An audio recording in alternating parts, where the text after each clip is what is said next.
తండ్రి అయిన దేవుని పరిశుద్ధ నామమునకు మహిమ కలుగునుగాక.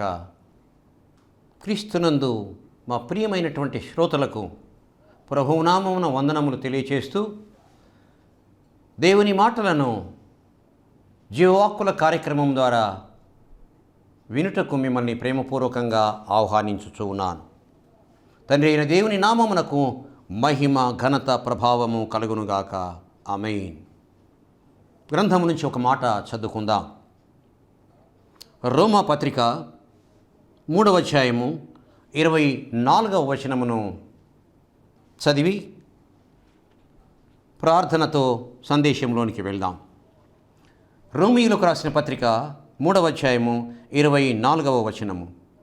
క్రీస్తు యేసునందలి విమోచనము ద్వారా ఉచితముగా నీతిమంతునిగా తీర్చబడుచున్నారు. ప్రార్థన చేద్దాం. ఘనుడవైన తండ్రి, పరలోకపు దేవా, నిత్యుడా సత్యుడా, వందనములు స్తుతులు స్తోత్రములయ్యా. నీ మాటలు వినడానికి నీ కృపాసనము చేరినాం. మీరు నిలబెట్టారు, ఈ తరుణం ఇచ్చారు. వందనాలు ప్రభువా. ఎందరైతే ఇదిగోనైనా ఈ దూరవాణి ద్వారా, ఈ టీవీ ద్వారా నీ మాటలు వింటున్నారో మా శ్రోతలను మీ పాదముల చెంతకు తీసుకుని వచ్చి వారి నిమిత్తం ప్రార్థిస్తున్నాను తండ్రి.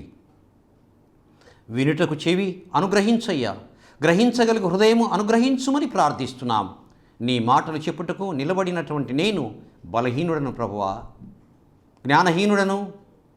నీ బలము, నీ జ్ఞానము, నీ ఆత్మను అనుగ్రహించి నీ మాటలు నా నోట ఉంచి మాట్లాడు తండ్రి. ఎందుకనగా నీవు మాట్లాడితే జీవం ఉంది, నీవు మాట్లాడితే శక్తి ఉంది, నీవు మాట్లాడితే బలం ఉంది, నీ మాటల్లో ఆకర్షణ ఉంది ప్రభువా. మాట్లాడు తండ్రి, వినిపింపచేయి.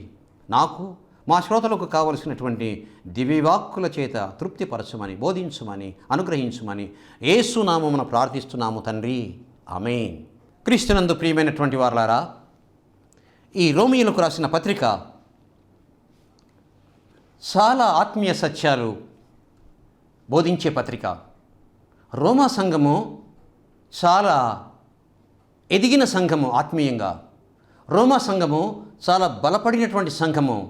రోమా సంఘము ఆత్మీయతలో ముందు ఉన్నటువంటి సంఘము, అడ్వాన్స్డ్ చర్చ్ చెప్పుకోవచ్చండి. అందువలనే రోమా పత్రికలో చాలా ఆత్మీయ సత్యాలు చక్కగా మన పితరుడు అపోస్తలుడైన పౌలు అందులో రాశాడు. ఆత్మదేవుడు మన పితరుని ద్వారా వ్రాయించాడు. చక్కని మాట. క్రీస్తు యేసునందలి విమోచనము ద్వారా ఉచితముగా నీతిమంతులని తీర్చబడుచున్నారు. నా ప్రియమైనటువంటి వారలారా, చాలామంది జీవిస్తున్నారు, మనము జీవిస్తున్నాం. చాలామంది గతించిపోయారు. అనేక మంది, లక్షల మంది, కోట్ల మంది, మిలియన్ల మంది, బిలియన్ల మంది గతించిపోయారండి. పుట్టిన వాళ్ళందరూ ప్రపంచంలో భూమి మీద లేరు, గతించిపోయారండి. మనము గతించిపోతాం. అయితే చాలాసార్లు మానవ స్వభావం ఏంటంటే, ఇబ్బంది వచ్చినప్పుడు, కష్టం వచ్చినప్పుడు, బాధ కలిగినప్పుడు చనిపోతే బాగుండబ్బా, చావు వస్తే బాగుండు, ఎందుకు బ్రతకడం అని, చచ్చిపోతే పీడపోతుంది, చచ్చిపోతే విడగడైపోతుంది, ఇదే పదాలు అనేకులు అనేకసార్లు అంటూ ఉంటారు, వింటూ ఉంటాం. మనం కూడా అని ఉంటాం. విరక్తి కలిగినప్పుడు, విసుగు వచ్చినప్పుడు తప్పనిసరిగా ఈ మాటలు ప్రయోగిస్తూనే ఉంటాం. మరి గొప్ప వారు చనిపోయారు, సాధారణమైన వ్యక్తులు చనిపోయారు, దరిద్రులు చనిపోయారు, భాగ్యవంతులు చనిపోయారు. ఎంత గొప్ప వ్యక్తి అని చెప్పుకున్నప్పటికీ కూడా అప్పుడే బాధపడతాము, అప్పుడే కన్నీరు కార్చుతాము, అప్పుడే వారికి వీడ్కోలు తెలియజేస్తాము. ఆ తర్వాత కొన్ని దినాల వరకే వారు చేసినటువంటి కార్యములు కానీ, వారి మాటలు కానీ, వారి క్రియలు కానీ, వారి జీవితాన్ని కానీ కొన్ని దినాల వరకు మాత్రమే జ్ఞాపకం చేసుకుంటాం. ఆ తర్వాత రాను ఆ తరము వరకు పర్వాలేదు, ఆ తర్వాతి తరము జ్ఞాపకం చేసుకోవచ్చు, జ్ఞాపకం చేసుకోనకపోవచ్చు, తలంచవచ్చు, తలంచకపోవచ్చు. వారి హృదయాల్లో అట్టి వ్యక్తులు ఉండవచ్చు, ఉండకపోవచ్చు. ఉంటారు అనేది 100కి 100 పాళ్ళు గట్టిగా ఎంత మాత్రమో చెప్పలేము ప్రియమైన వారలారా. కానీ యేసు విషయంలో అలా కాదు. కానీ యేసు ప్రభుల వారి విషయంలో అలా కాదండి. 2000 సంవత్సరములకు పూర్వము ఆయన మానవాళి విమోచనార్థమై ఆయన చనిపోయాడు.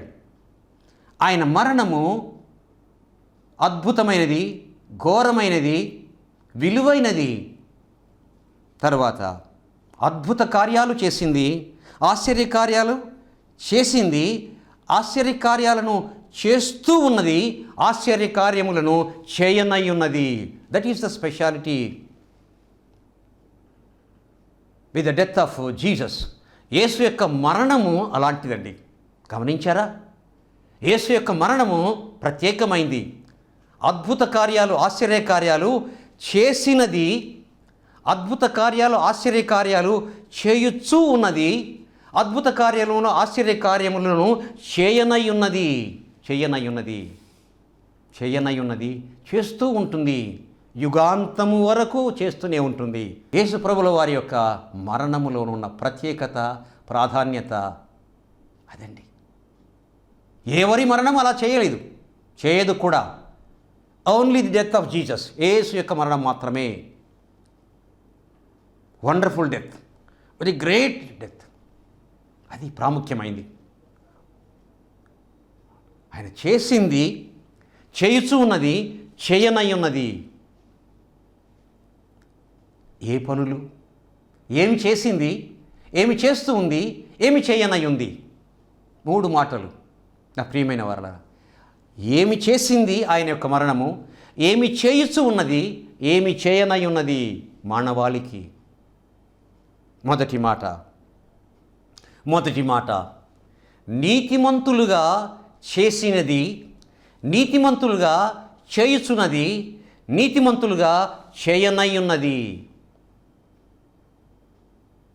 యేసు మరణము చూశారా?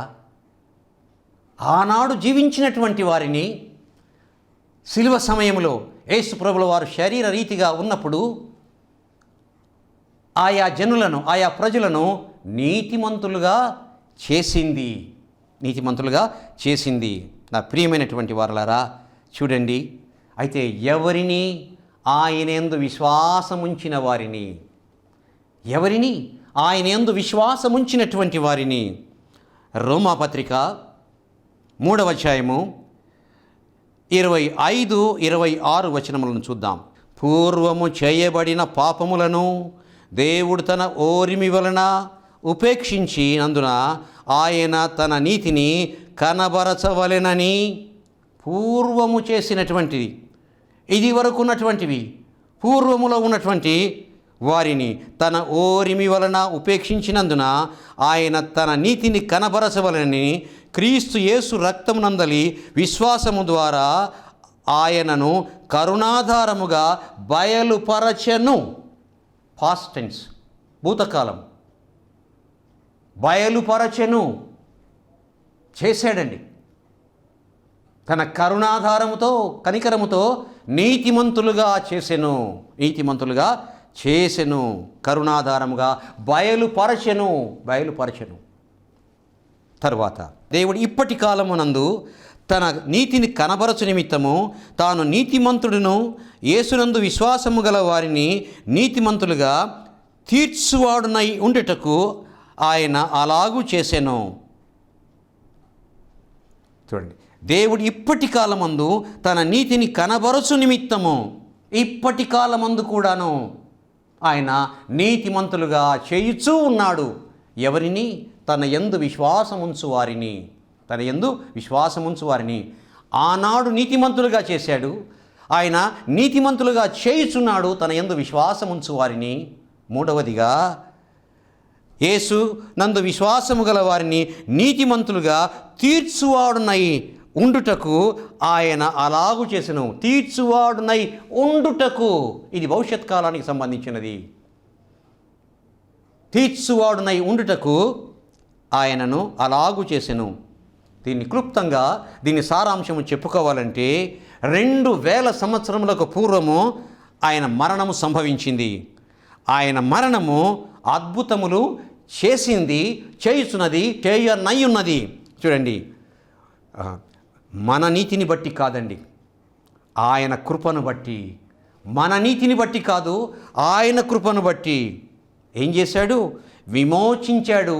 విమోచనము ద్వారా, ఆయన విమోచనము ద్వారా అంటే పాపము నుంచి విమోచించాడు ఆయన. అది ఎలా? ఉచితముగా. ఉచితముగా. మనం ఏమీ చేయనవసరం లేదు, పాపినని ఒప్పుకుంటే చాలు. ఏమీ ఖర్చు పెట్టక్కర్లేదు, ఏమీ అర్పించక్కర్లేదు, ఏమీ ఇవ్వనక్కర్లేదు. ఉచితముగా ఆయన నీతిమంతులుగా తీర్చి ఉన్నాడు. నీతిమంతులుగా తీర్చి ఉన్నాడు. అయితే పాత తప్పులను, మరి పాత పాపములను ఆయన తన ఓరిమి వలన నీతిమంతులుగా చేశాడు. నీతిమంతులుగా చేయుచూ ఉన్నాడు.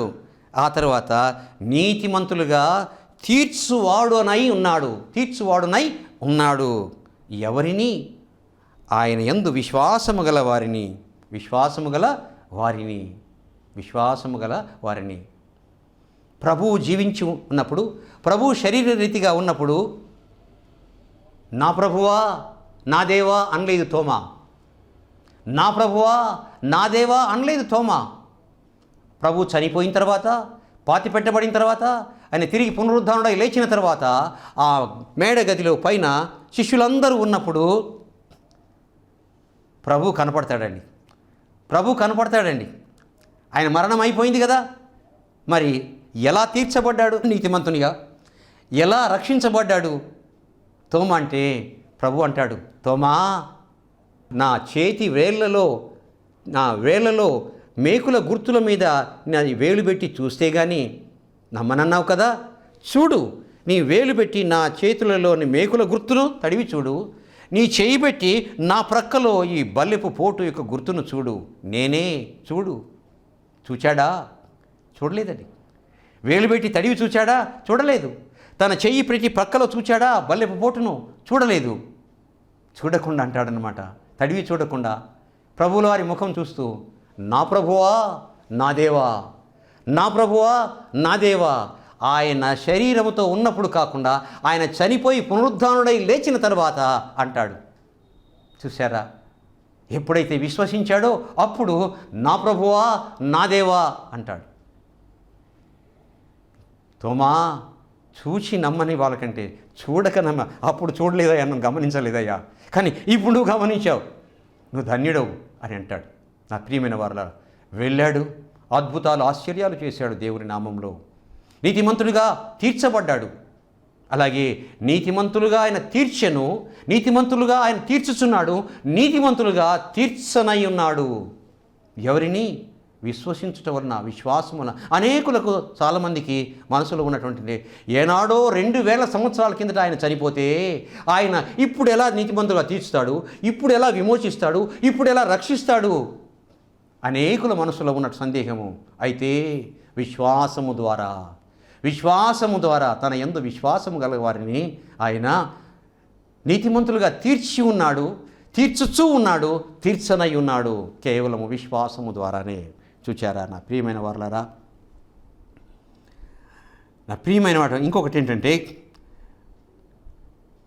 ఆయన నీతిమంతులుగా చేసింది, నీతిమంతులుగా చేయుచున్నది, నీతిమంతులుగా చేయనై ఉన్నది తన సొత్తైన ప్రజలుగా చేసుకోవడానికి, తన ప్రజలుగా చేసుకోవడానికి, తన వారముగా చేసుకోవడానికి, తన గొర్రెలుగా, తన బిడ్డలుగా ఉండడానికి. నా ప్రియమైన వారలారా, ఒక్క మాట ధ్యానించాం. నీతిమంతులుగా ఆయన చేసెను, నీతిమంతులుగా చేయుచున్నాడు, నీతిమంతులుగా చేయనై ఉన్నాడు. రెండవ మాటకు వెళ్దాం. రెండవ మాటకు వెళ్దాం. సమాధానమును ఇచ్చును, సమాధానమును ఇచ్చును. Peace making or peace giving. ప్రియమైనటువంటి వారలారా, ఆయన సమాధానకర్త. యేసుప్రభుల వారు సమాధానకర్త. సమాధానకర్త. ఆయన సమాధానమును కర్తయే కాకుండా సమాధానాన్ని అనుగ్రహించి సమాధానమును కొనసాగించువాడు ఆయన. సమాధానంతో జీవించడానికి కొనసాగిస్తాడు తన బిడ్డల్ని. సమాధానంతో జీవింపచేయడం కాకుండా సమాధానంతో పోనిస్తాడు. దేనికి? జీవితాలను. నిజమా? నిజమే. అసలు మరణం వరకెందుకు? ఆయన మరణము సమాధానం ఇస్తుంది. సమాధానం ఇచ్చింది, సమాధానం ఇచ్చుతున్నది, సమాధానం ఇవ్వనై ఉన్నది. నిజమే. మరణం దాకా ఎందుకండి? ఆయన పుట్టుక దగ్గరికి వెళ్దాం. ఆయన పుట్టుక సమయంలో వ్రాయబడినటువంటి మాట లూకాసు సువార్త 2వ అధ్యాయము 14వ వచనంలో ఈ మాట వ్రాయబడింది.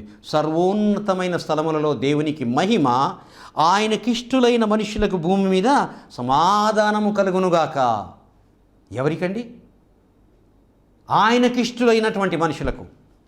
సర్వోన్నతమైన స్థలములలో దేవునికి మహిమ, నో కండిషన్. కానీ ఆయనకిష్టులైన మనుషులకు భూమి మీద సమాధానము. ఇక్కడ ఒక క్లాజ్ ఉందండి, ఇక్కడ ఒక కండిషన్ ఉంది. ఎవరికి సమాధానం భూమి మీద? ఆయనకిష్టులైనటువంటి మనుషులకు. ఎవరు ఇష్టమైన మనుషులకు? ఆయనకిష్టులైన మనుషులు ఎవరు? ఆయన చేత విమోచించబడినటువంటి వారు. ఎవరు విమోచించబడతారు? ఆయన యందు విశ్వాసం ఉంచిన వారు. ఎవరు విశ్వాసం ఉంచుతారు? పాపపు ఒప్పుకోలు కలిగినటువంటి వారు, పాపాన్ని ఒప్పుకున్నటువంటి వారు ఆయనకిష్టులైన మనుషులు. వారు ఇష్టమైన మనుషులు. ఆయనకిష్టులైన మనుషులకు భూమి మీద అందరికీ కాదు సమాధానము, ఆయనకిష్టులైన మనుషులకు మాత్రమే. అయితే పరలోకములో మహిమ ఎవరికి? దేవునికి మహిమ. అక్కడ పరలోకంలో పవిత్రులు పరిశుద్ధులు ఉంటారు కాబట్టి ఆయన దగ్గర అక్కడ నో కండిషన్. కానీ భూమి మీద మాత్రము కండిషనల్. భూమి మీద మాత్రము కండిషన్ ఏంటంటే ఆయనకిష్టులైన మనుషులకు మాత్రమే భూమి మీద సమాధానము. ఆయనకిష్టులైన మనుషులకు భూమి మీద సమాధానము. నా ప్రియమైన వారలారా, ఈ మాట ఆయన పుట్టినప్పుడు పరలోకములో ఉన్న దేవదూతలు పాడుకుంటూ గానం చేస్తూ వచ్చారండి. నా ప్రియమైన వారలారా, ఆయన శరీరరీతిగా ఉన్న సమయంలో అనేక సార్లు ఆయన సమాధానం ఇచ్చాడండి. సమాధానము అనుగ్రహించాడు. సమాధానం అనే మాటను అనేక సార్లు ఆయన మాట్లాడాడు, చెప్పాడు, ఇచ్చాడు. యోహాను సువార్త 8వ అధ్యాయము 43వ వచనములో 12 సంవత్సరముల నుండి రక్తస్రావ రోగము కలిగిన స్త్రీ స్వస్థపరచబడినప్పుడు 12 సంవత్సరాలు. అయ్యో, చూచారా ఎంత ఘోరము, ఎంత బాధ, ఎంత వేదన. 12 సంవత్సరాలు రక్తస్రావ రోగము కలిగినటువంటి స్త్రీ స్వస్థపరచబడినప్పుడు ఆయన స్వస్థపరిచి అంటాడు. ఏమన్నాడంటే, నీ విశ్వాసము నిన్ను స్వస్థపరచను. నీ విశ్వాసము నిన్ను స్వస్థపరిచింది. సమాధానము గలదానివై పొమ్ము. నీ పాపాలు క్షమించబడ్డాయి. నీ హృదయంలో పాపము లేదు, క్షమించబడ్డాయి. నెమ్మది, ప్రశాంతత, సమాధానం నిండి ఉంది నీ హృదయంలో. సమాధానము గలదానివై వెళ్ళు. సమాధానము గలదానివై వెళ్ళు. ప్రియమైన వారలారా, చూసారా? సమాధానం ఇచ్చేవాడు ఆయన, సమాధానాన్ని కర్త ఆయన, సమాధానాన్ని కొనసాగించేవాడు యేసు ప్రభుల వారు. శిష్యులు కనపడినప్పుడు మీకు సమాధానము కలుగునుగాక, పీస్ బీ అంటు యూ, మీకు సమాధానము కలుగునుగాక అని అంటాడు శిష్యులతో. నా ప్రియమైన వారలారా, అయితే ఇంకా చిత్రం ఏంటంటే ఆయన మరణము కూడా సమాధానము సమకూర్చగలదట, సమకూర్చిందట, సమాధానం ఇచ్చిందట. చూద్దాం. కొలసై పత్రిక 1వ అధ్యాయము 17 నుంచి కొన్ని మాటలు చదువుకుందాం. కొలసై పత్రిక 1వ అధ్యాయము కొన్ని మాటలు చదువుకుందాం. 17వ వచనం. ఆయన అన్నిటికంటే ముందు ఉన్నవాడు, ఆయనే సమస్తమునకు ఆధారభూతుడు. అన్నింటికంటే ముందు ఉన్నవాడు, ఆయనే సమస్తమునకు ఆధారభూతుడు. సంఘము అను శరీరమునకు ఆయనే శిరస్సు. ఆయనకు అన్నింటిలో ప్రాముఖ్యము కలుగు నిమిత్తము ఆయన ఆది అయ్యుండి మృతులలో నుండి లేచుటలో ఆది సంభూతుడాయను. మృతులలో నుండి లేచుటలో ఆయన ఆది సంభూతుడాయను. పాతిపెట్టబడినటువంటి వారిలో, మరణించినటువంటి వారిలో మొదటి వ్యక్తి అయిన ఆది సంభూతుడాయను. ఇప్పుడు చూద్దాం 19వ వచనము. ఆయన యందు సర్వ సంపూర్ణత నివసింపవలననియు ఆయన శిలువ రక్తము చేత సంధి చేసి ఆయన ద్వారా సమస్తమును, అవి భూలోకమందున్నవైనను పరలోకమందున్నైనను వాటన్నిటినీ ఆయన ద్వారా సమాధానపరచుకొని వలనని తండ్రి అభీష్టమాయను. తండ్రి యొక్క కోరిక ఏంటంటే భూమి మీద ఉన్నటువంటి సమస్త మానవాళి సమస్తమును, అవి భూమి మీద ఉన్నవైనను పరలోకమందున్నవైనను వాటన్నిటినీ తన కుమారుని ద్వారా తనతో సమాధానపరచుకోవాలి. సమాధానపరచుకోవాల్సిన అవసరం ఏంటి అంటే సమాధానం లేదు. సమాధానం లేక వ్యక్తి దూరం అయిపోతాడు. ఒక వ్యక్తి మరొక వ్యక్తి సమాధానం లేకపోతే ఇద్దరు వేరువేరుగా ఉంటారు, దూరం అయిపోతారు, ఒకరినొకరు కలవకుండా ఉంటారు, ఎడముగా ఉంటారు. అయితే తన బిడ్డలు అలా ఎడముగా ఉండడం దేవునికి ఇష్టము లేదు. అలాంటి వారిని తన కుమారుని ద్వారా తాను సమాధానపరచుకోవాలి అనుకున్నాడట. సమాధానపరచుకున్న వలనని ఆయన యొక్క అభీష్టమాయను. గొప్ప కోరిక. అభీష్టం అంటే గొప్ప కోరిక. మరియు గత కాలమందు దేవునికి దూరస్తులను మీ దుష్క్రియల వలన మీ మనస్సులో విరోధభావం గలవారనై ఉండిన మిమ్మును తన సన్నిధిని పరిశుద్ధులుగాను నిర్దోషులుగాను నిరపరాధులుగాను నిలువబెట్టుటకు ఆయన మాంసయుక్తమైన దేహమందు మరణం వలన ఇప్పుడు మిమ్మును సమాధానపరచెను. ఆయన తండ్రి యొక్క అభీష్టము సమాధానపరుచుకున్నాడంట. ఎలా? దేహమందు మరణము వలన ఇప్పుడు మిమ్మును సమాధానపరచెను. ప్రియమైన వారలారా, ఆనాడు సమాధానం ఇచ్చాడు ఆయన. ఇప్పుడు సమాధానము ఇచ్చినాడు. సిలువలో ఆయన సమాధానము ఇవ్వనై ఉన్నాడు. నా ప్రియమైన వారలారా, చూశారా?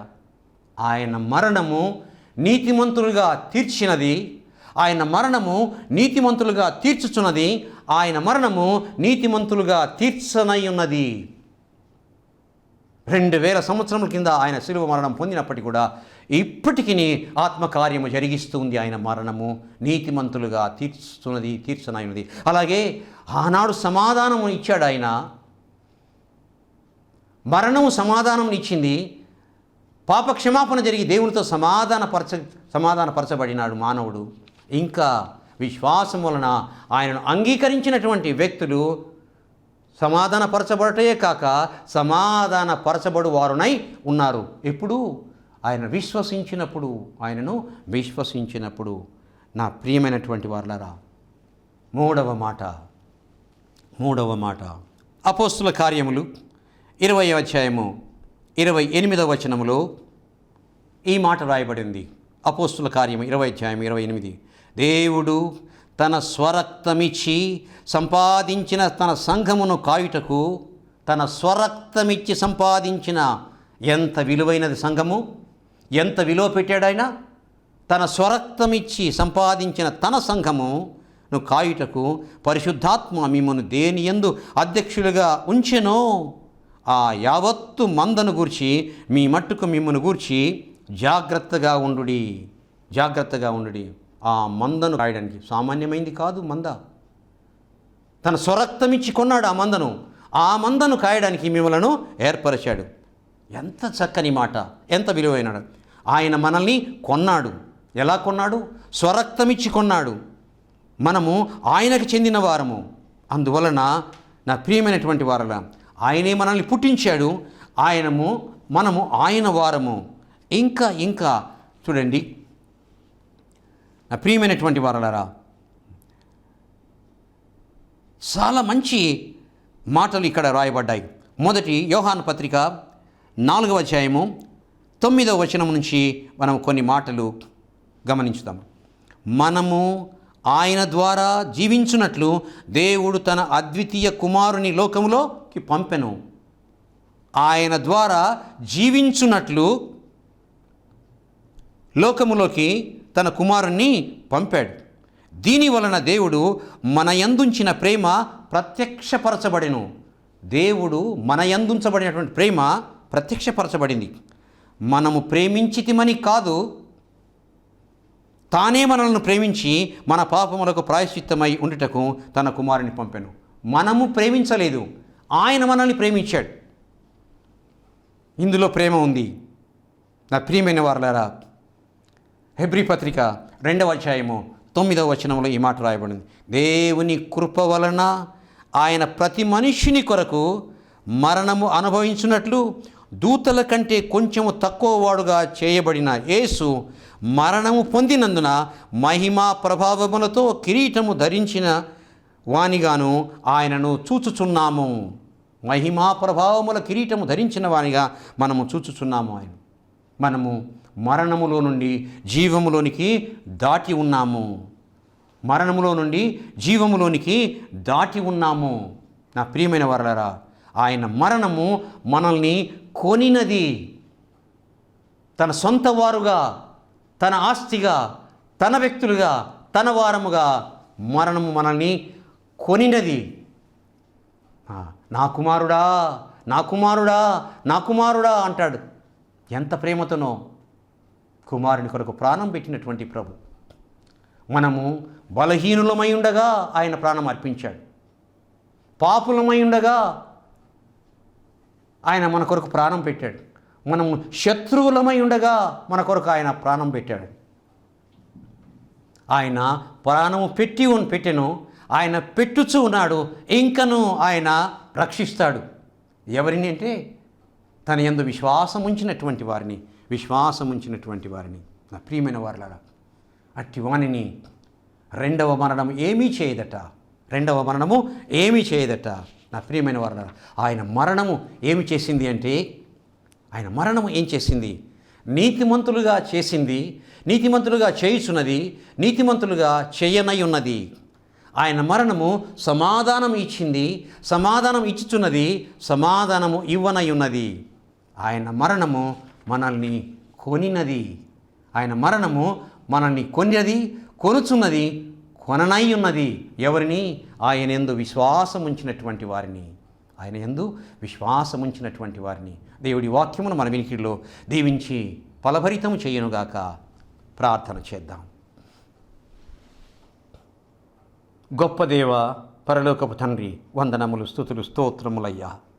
ప్రభువా, అల్పుడను, అయోగ్యుడనయ్యా, నీ మాటలు చెప్పడానికి నన్ను నిలబెట్టారు. మా ప్రభువా, మా దేవా, మీరు మాట్లాడింది మీరు తండ్రి. విన్నటువంటి మా శ్రోతలను బట్టి మీకు స్తుతులు చెల్లిస్తున్నాం. ఇంకా సిలువలో ఉండి ప్రభువా ఆహ్వానిస్తున్నావు, పిలుస్తున్నావు, ఎందుకంటే ప్రేమిస్తున్నావు తండ్రి. సమాధానమును ఇచ్చే దేవుడవు తండ్రి, ఇచ్చుచున్న దేవుడవు, ఇవ్వనయున్న దేవుడవు తండ్రి.